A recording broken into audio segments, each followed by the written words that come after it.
Hanggang ngayong araw na lang ang palugit kay Pastor Apollo Quiboloy para magpaliwanag kung bakit hindi dapat siya arestuhin dahil sa hindi pagsipot sa pagdinig ng Senado.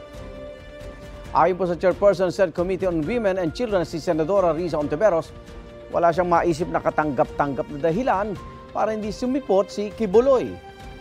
Iniimbestigahan ng Senate Committee si Quiboloy dahil sa mga alegasyon ng pang-aabuso sa ilang miyembro ng Kingdom of Jesus Christ.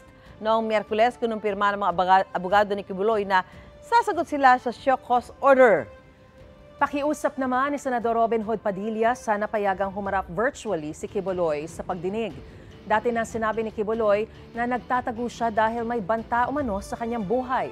Isa si Padilla sa 4 na senador na tutol sa pagpapaaresto kay Quiboloy.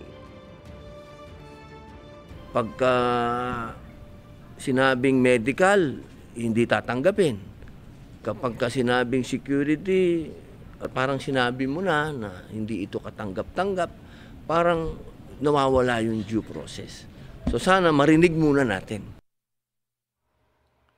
Mga kapuso, para una ka sa mga balita, mag-subscribe sa GMA Integrated News sa YouTube. Sa mga kapuso abroad, subaybayan niyo po kami sa GMA Pinoy TV at sa www.gmanews.tv.